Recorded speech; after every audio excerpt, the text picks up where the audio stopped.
Hello everyone, welcome again to our YouTube channel NK maths. दोस्तों, आज की इस वीडियो में हम जो सामान्य विज्ञान की बुक आती है किसकी तरफ से, घटना चक्र की तरफ से, इसका जो लेटेस्ट एडिशन है 2025 का, उसको सॉल्व कर रहे हैं और इसका पार्ट 2 ये लेकर के आ रहे हैं। यानी कि इसमें अगला चैप्टर यानी सेकंड चैप्टर हम कवर करने वाले हैं।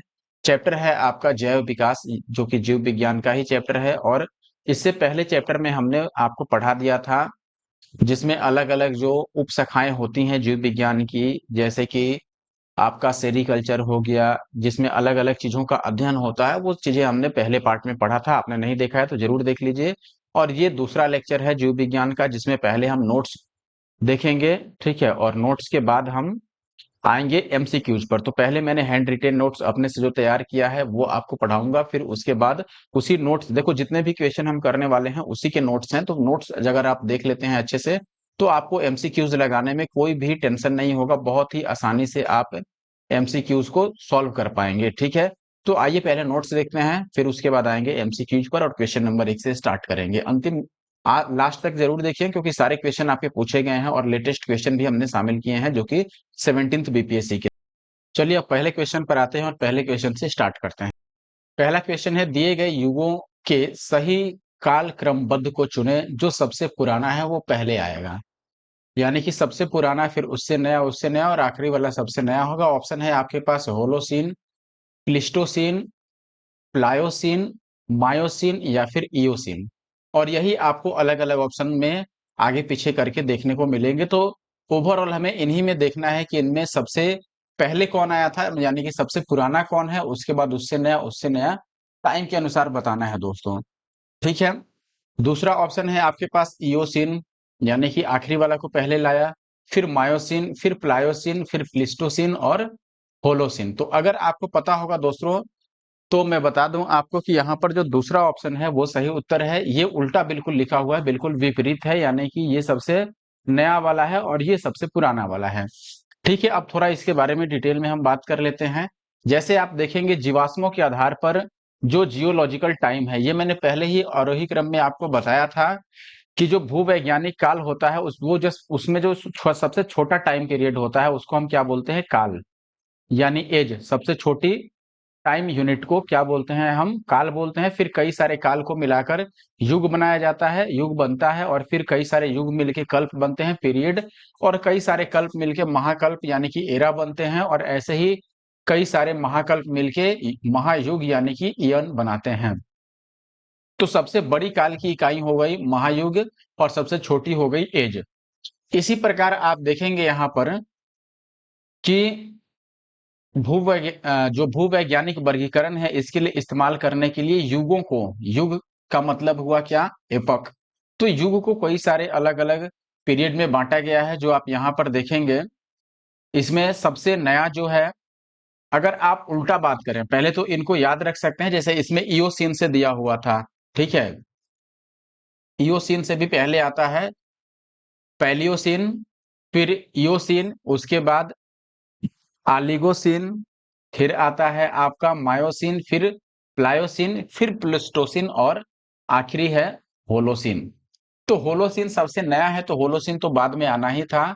तो इसी दोनों में से कोई ऑप्शन सही होता है, ये तो ऐसे भी गलत है, ठीक है। लेकिन यहाँ पर इसमें चेंज कर दिया गया है, जबकि प्लायोसिन पहले आएगा और प्लिस्टोसिन बाद में आएगा। तो ये चीज याद रखिए, ये छत्तीसगढ़ पीसीएस में पूछा गया है। अगला सवाल है, निम्नलिखित में से कौन सी गैस पृथ्वी के वायुमंडल से अनुपस्थित थी। मैंने गैसों के बारे में आपको बताया था बहुत अच्छे से, अगर नोट्स आपने ध्यान से पढ़ा हो, मैंने स्टार्टिंग में ही बताया था कि उस टाइम पर दोस्तों मिथेन, अमोनिया और कार्बन डाइऑक्साइड, ये तीनों ही गैस वायुमंडल में मौजूद थे पृथ्वी के प्रारंभिक समय में, जब पृथ्वी बन रही थी। लेकिन ऑक्सीजन उस समय नगण्य था या नहीं था, ठीक है। आप यहाँ पे देख सकते हैं वायुमंडल में ऑक्सीजन उस समय अनुपस्थित था, जबकि मिथेन CH4 यानी मिथेन और अमोनिया और कार्बन डाइऑक्साइड, ये सारी गैसें उपस्थित थीं। अगला सवाल है, निम्नलिखित कथनों पर विचार करना है, जिसमें आपको दिया गया है पृथ्वी का चुंबकीय क्षेत्र हर कुछ सौ हजार सालों में उत्क्रमित यानी कि रिवर्स्ड हो जाता है। पृथ्वी जब 4,000 मिलियन वर्षों से भी अधिक पहले बनी तो ऑक्सीजन 54% थी और कार्बन डाइऑक्साइड नहीं था। जब जीवित जीव पैदा हुए, उन्होंने पृथ्वी के आरंभिक वायुमंडल को बदल दिया। देखिए, सबसे पहले बात करें जो कार्बन डाइऑक्साइड वाला बात है कि 54% सॉरी, ऑक्सीजन 54% था, ये तो निश्चित तौर पर गलत है। क्यों गलत है? क्योंकि ये चीज था ही नहीं है, स्टार्टिंग में ऑक्सीजन नगण्य था, अभी हमने पिछले क्वेश्चन में देखा। और जब धीरे धीरे जीव उत्पन्न हुए, जैसे प्रकाश संश्लेषी जीव, तो उन्होंने प्रकाश संश्लेषण द्वारा O2 किया और भी उत्सर्जन करना स्टार्ट किया धीरे धीरे, उसके कारण वायुमंडल में बदलाव आया। तो तीसरा इसमें कहीं ना कहीं सही है, और पहला तो सही है ही कि अलग अलग समय में पृथ्वी का चुंबकीय क्षेत्र भी बदलता है।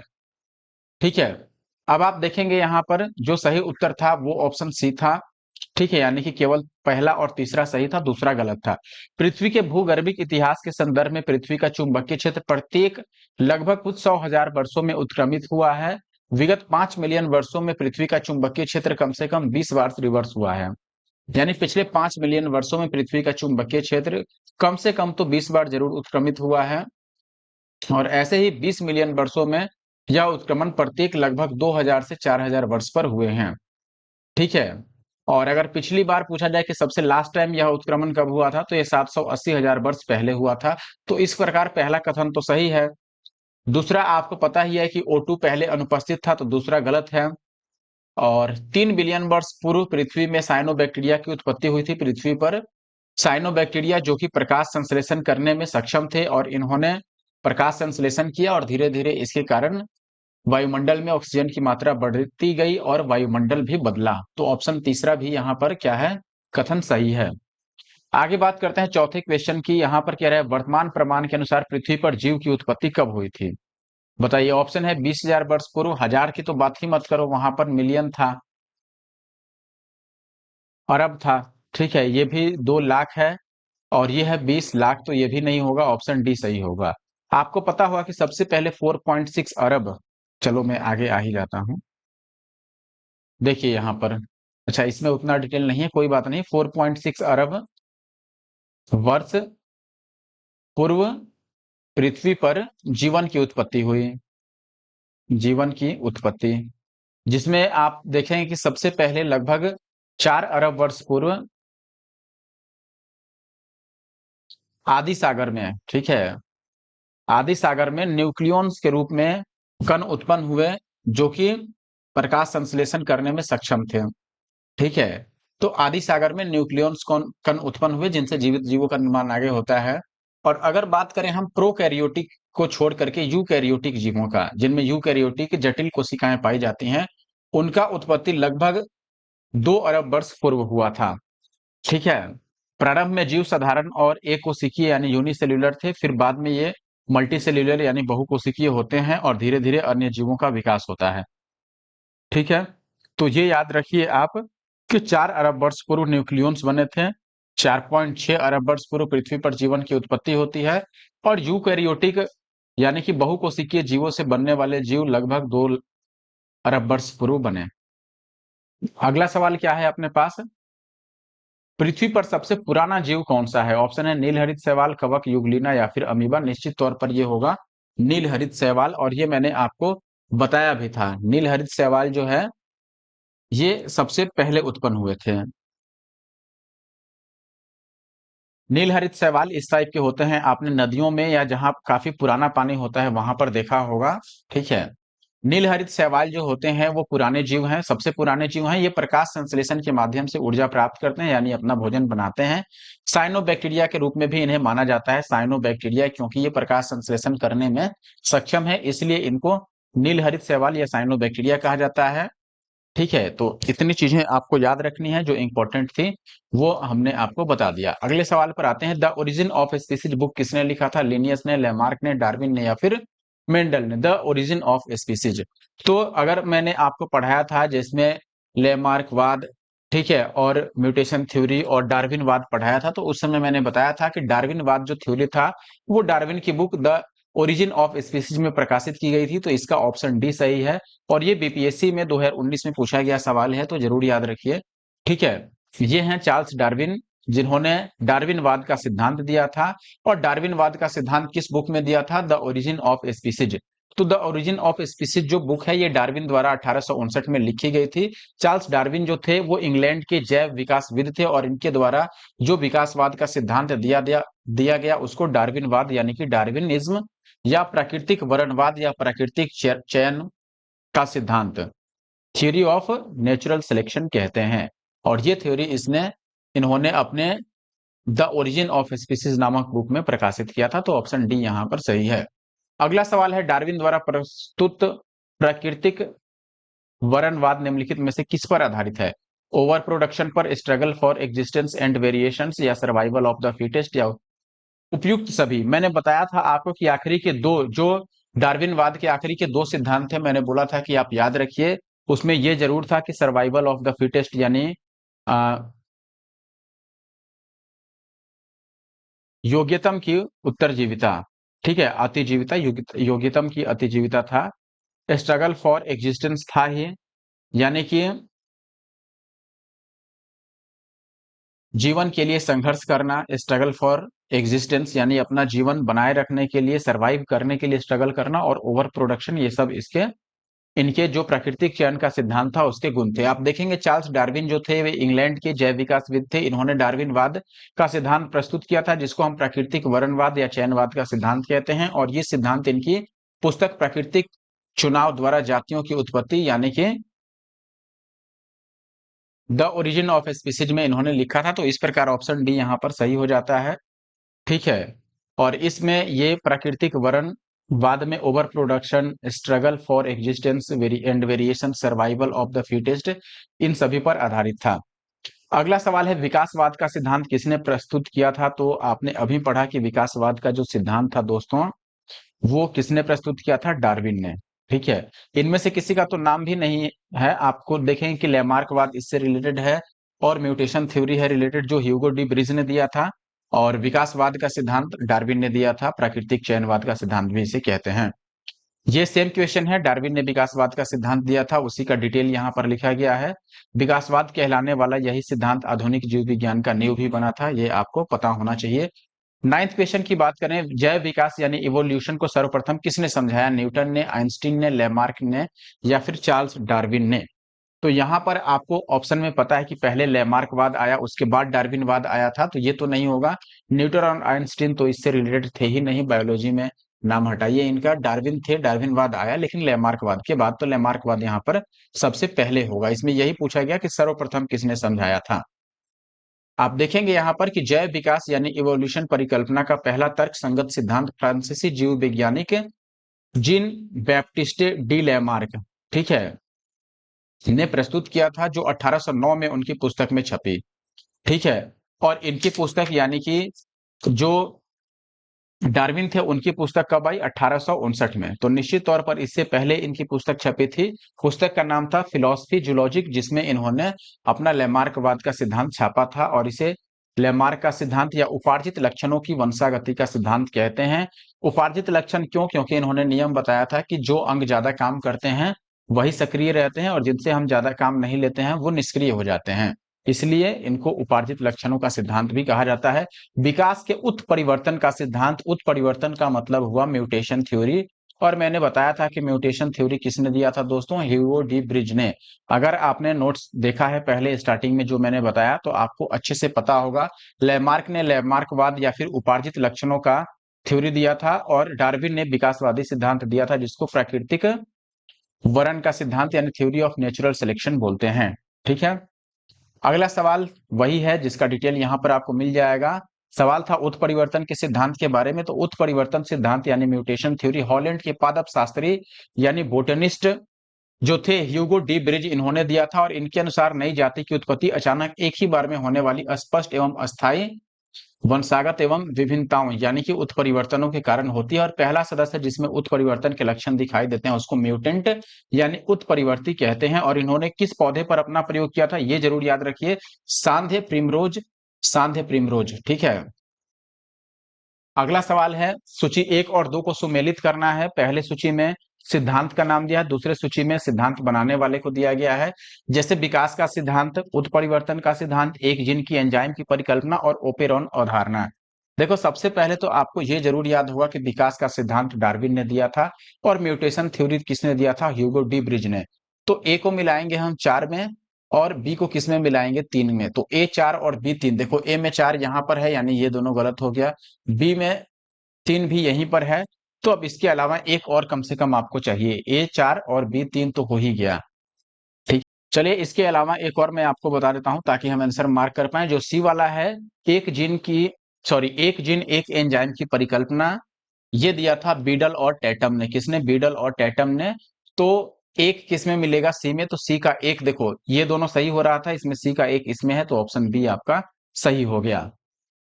यहां पर आप देख सकते हैं मिलाकर दिया गया है। उत्परिवर्तन का सिद्धांत ह्यूगो डी ब्रिज ने दिया था, विकास का सिद्धांत चार्ल्स डार्विन ने, एक जीन एक एंजाइम की परिकल्पना बीडल और टैटम ने दिया था, और जैकब और मोनोड ये दोनों दिए थे ओपेरन और धारणा। ठीक है, ओपेरन, जैकब और मोनोड। आगे बढ़ते हैं, अगला सवाल है, विकास का मुख्य कारक क्या है, उत्परिवर्तन, हासिल किए हुए गुण, लैंगिक जनन या फिर प्राकृतिक वरण। ठीक है, तो ये सारे गुण लगभग मैंने आपको बता रखा। चूंकि विकासवादी थ्योरी किसने दिया था, ये दिया था डार्विन ने, और चार्ल्स डार्विन के सिद्धांत में को हम प्राकृतिक वरण का सिद्धांत भी बोलते हैं, नेचुरल सिलेक्शन। तो ऑप्शन डी सही होगा। हासिल किए हुए गुण यानी उपार्जित लक्षणों वाला है, और ये किसने दिया था, लेमार्क ने दिया था। ठीक है, और उत्परिवर्तन थ्योरी किसने दिया था, ह्यूगो डी ब्रिज। ठीक है, आगे बढ़ते हैं। अब अगला सवाल है, विकास का मुख्य कारक, सवाल नहीं है ये, उसी का डिटेल दिया गया है। आप देखेंगे बायो इवोल्यूशन यानी जैव विकास का मुख्य कारक प्राकृतिक वरण यानी नेचुरल सिलेक्शन है, सिलेक्शन है, क्योंकि यही विभेदों और अन्य हासिल किए हुए जीनों को अगली पीढ़ी यानी जनरेशन में दिशा प्रदान करता है।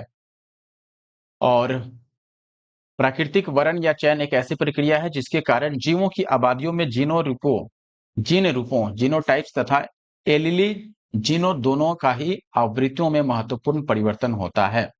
आगे बढ़ते हैं, जैव विकास के संदर्भ में सांपों में अंगों का लोप होना किसको स्पष्ट करता है,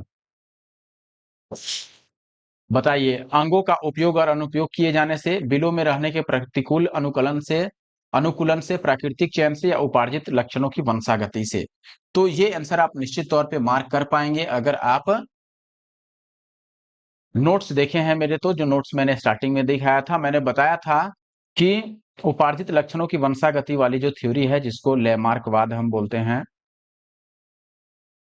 इसमें इन्होंने बताया था कि जिस अंग का उपयोग हम अधिक करेंगे, जिस अंग का उपयोग अधिक करेंगे वो आपका सुदृढ़ और सुविकसित होगा, और जिस अंग का उपयोग हम कम करेंगे या फिर नहीं करेंगे वो क्या होगा, धीरे धीरे निष्क्रिय होकर विलुप्त हो जाएगा।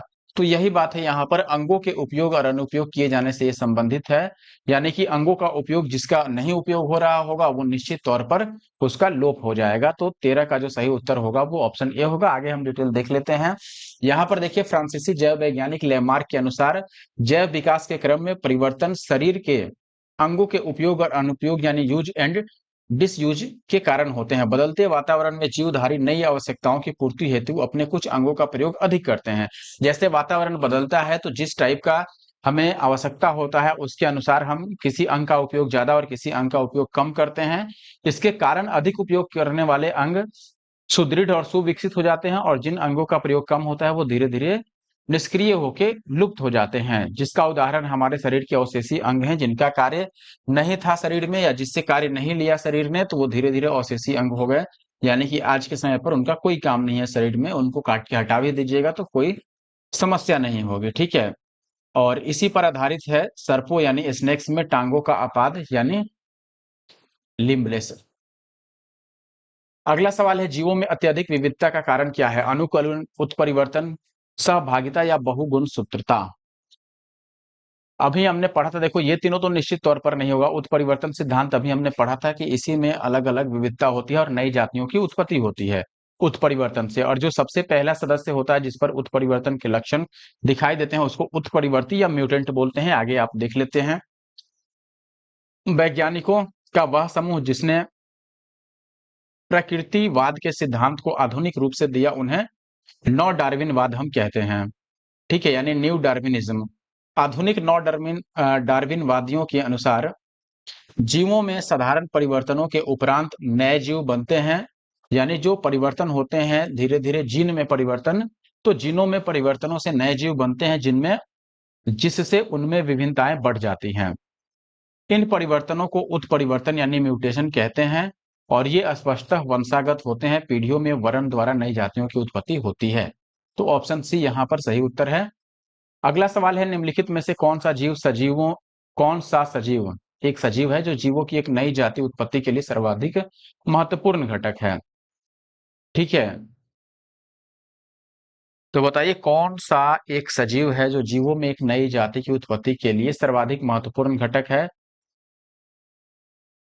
उत्परिवर्तन, लैंगिक जनन, प्राकृतिक वर्ण या फिर पार्थक्य। तो ये सवाल पढ़ने में थोड़ा सा ऐसे पढ़ना चाहिए कि निम्नलिखित में से कौन सा एक सजीव जीवों में नई जाति की उत्पत्ति के लिए सर्वाधिक महत्वपूर्ण घटक है। और अभी ये हमने पढ़ा भी कि नई जाति का उत्पत्ति का सिद्धांत किसने दिया था। उत्परिवर्तन सिद्धांत में, म्यूटेशन थ्योरी में ह्यूगो डी ब्रीज ने बताया था कि नई जाति की उत्पत्ति एक बार अचानक से अस्थायी परिवर्तन के कारण होती है। ठीक है, ये चीज आप यहाँ पे देख भी सकते हैं। कोशिका जीनोम के डीएनए अनुक्रम और परिवर्तनों को उत्परिवर्तन कहते हैं। उत्परिवर्तन प्रक्रिया में आनुवांशिक पुनर्संयोजन के माध्यम से बड़ी संख्या में डीएनए की प्रतिलिपि तैयार होती है और नई जीनों के विकास से यह प्रतिलिपियां एक मुख्य भूमिका निभाती हैं। और जैसे नए जीन बनते हैं तो नए जीन से नई जाति का भी निर्माण हो जाता है। तो ये उत्परिवर्तन से रिलेटेड है। आधुनिक मनुष्य के हाल के यानी कि अंतिम पूर्वज कौन से हैं, अभी मैंने आपको पढ़ाया भी था। हालांकि इसमें जितने भी देख रहे हैं, जावा मनुष्य, निएंडरथल मानुष या पेकिंग मानुष या फिर क्रो मैग्नन मानुष, ये सारे मानव जाति के या फिर मनुष्य के पूर्वज जरूर हैं, लेकिन जो हाल के पूर्वज हैं, सीधे पूर्वज, अंतिम पूर्वज, वो हैं क्रो मैग्नन जिनकी हाइट लगभग 180 सेंटीमीटर और कपाल गुहा 1600 क्यूबिक सेंटीमीटर के साइज का था। ठीक है, और ये मैंने नोट्स में बताया भी था आपको। आगे आपको मैं दिखा भी देता हूं, जैसे आप देखेंगे यहाँ पर क्रो मैग्नन जो थे वो मनुष्य के आधुनिक वैज्ञानिक वर्तमान मानव यानी अभी जो वैज्ञानिक नाम है मनुष्य के या फिर जो स्पीसीज है हमारे, जिसको हम होमो सेपियंस बोलते हैं, इनका अंतिम सीधा पूर्वज या फिर आधुनिक मानव की एक उपजाति किसको माना जाता है? क्रो मैग्नन को माना जाता है। इनका शरीर गठा हुआ और लगभग 180 सेंटीमीटर यानी 6 फुट लंबा और कपाल गुहा 1600 क्यूबिक सेंटीमीटर था। आप यहाँ पर इस इमेज में देख सकते हैं, मैं थोड़ा बड़ा करके दिखा देता हूँ।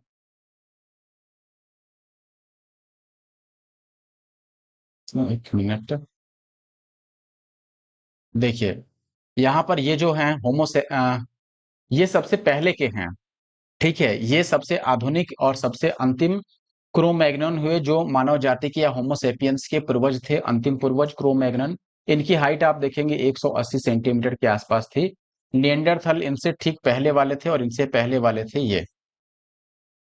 अगला सवाल, शब्द डेनिसोवन कभी कभी समाचार माध्यमों से किस संदर्भ में आता है? डेनिसोवन मैंने बहुत अच्छे से आपको बताया था कि ये क्या था, एक प्रकार का डायनासोर का जीवाश्म था या फिर आदिम मानव की जाति थी या पूर्वोत्तर भारत में प्राप्त एक गुफा तंत्र या भारतीय उपमहाद्वीप के इतिहास में एक भूवैज्ञानिक कल्प। अगर आपको याद होगा तो मैंने ये बताया था कि डेनिसोवन भी मनुष्य की एक जाति थी, यानी एक आदि मानव की जाति या फिर स्पीसीज आप कह सकते हैं डेनिसोवन को। ठीक है, और इनके बारे में मैंने डिटेल भी बताया था, यहाँ भी बता देता हूँ। डेनिसोवन आदि मानव की प्रजाति तो थी और ये सबसे पहले यूरेशिया के जंगलों में 1.5 से 2 लाख वर्ष पूर्व निवास करती थी। पहली बार 2010 में साइबेरिया की गुफा में प्राप्त अस्थि अवशेषों से इनकी पहचान की गई और फिर चीन के तिब्बत में वहां पर एक गुफा में जीवाश्म के यानी कि जो डेनिसोवन थे इनके जीवाश्म के जबड़े का विश्लेषण हुआ, यानी जीवाश्म का जबड़ा मिला कहाँ पर? तिब्बत की एक गुफा में। ठीक है, जिससे ये ज्ञात हुआ कि ये पूर्वी एशिया तक विस्तारित थे और इसको सबसे पहले 1 मई 2019 को नेचर नामक मैगजीन में प्रकाशित किया गया। ठीक है, और जो तिब्बत में डेनिसोवन का जबड़ा प्राप्त हुआ वो किस काल का था? वो उत्तर मध्य प्लीस्टोसिन काल का था, जो कि लगभग 1.6 लाख वर्ष पूर्व का टाइम है।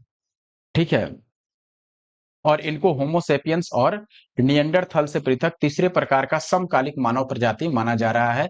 यानी निएंडरथल जो थे उसी टाइम या उसके आसपास के समय में ये एक मानव प्रजाति थे। अगला सवाल, आर्कियोप्टेरिक्स, मैंने बहुत अच्छे से इसको समझाया था। आर्कियोप्टेरिक्स क्या है? जुरेसिक युग का सर्वपुरातन पक्षी है या सरीसृप है या फिर सरीसृप या फिर ये ट्राइएसिक और जुरेसिक दोनों कालों का सरीसृप है। देखो सबसे पहले तो ये केवल सरीसृप नहीं है, इसको सर्वपुरातन पक्षी ही माना गया है। तो ऑप्शन ए सही है, जुरासिक युग का सर्वपुरातन पक्षी है। लेकिन ये संयोजक करी है, मैंने समझाया भी था कि यह आपके पक्षी और साथ ही साथ सरीसृप दोनों के बीच का संयोजक करी है। और ये चीज मैंने बोला था, याद रखिए, और मैंने बोला था इमेज भी दिखाएंगे। तो देखिए ये आर्कियोप्टेरिक्स का इमेज है और ये पक्षी था और इसमें कुछ गुण सरीसृप के भी हैं। तो आर्कियोप्टेरिक्स जो है वो जुरासिक युग का सर्वपुरातन पक्षी था, जिसका जीवाश्म लगभग 15 करोड़ वर्ष पुरानी जुरैसिक चट्टानों से मिली है। और यह सरीसृप तथा पक्षियों के बीच की संयोजक कड़ी था। ये जरूर याद रखिए, पक्षियों क्योंकि इसमें पंख है, पक्षियों जैसा उड़ सकता है, चोंच भी है, लेकिन सरीसृप जैसा पूंछ और सरीसृप के और भी कई सारे गुण हैं। ठीक है, जैसे सरीसृप की भांति इसमें लंबी पूंछ है, चोंच में दांत है। ठीक है, जैसे पक्षियों में चोंच में दांत नहीं होता, लेकिन यहाँ पर चोंच में दांत है सरीसृप जैसा, जैसे कि डायनासोर वो सरीसृप है। ठीक है, अग्रपाद की उंगलियों पर पंजे बने हैं। फिर भी यह पक्षी भी है, क्योंकि अगला जो पंजा है इसका, ये उड़ने में भी मदद करता है और पंखों में ये धीरे धीरे रूपांतरित हो गए थे। ठीक है, ये पिछले दोनों पैर हैं और ये जो पंख देख रहे हैं ये अगले पैर हैं जो पंखों में रूपांतरित हुए आगे चलकर। ठीक है, तो इसलिए ये पक्षी और सरीसृप दोनों के बीच का कड़ी है, आप जरूर याद रखिए। कौन? आर्कियोप्टेरिक्स। आर्कियोप्टेरिक्स किन वर्गों के किसके बीच की संयोजक कड़ी है? अभी हमने देखा पक्षी और सरीसृप, तो ऑप्शन बी सही होगा, ये तो हमने देखा ही था।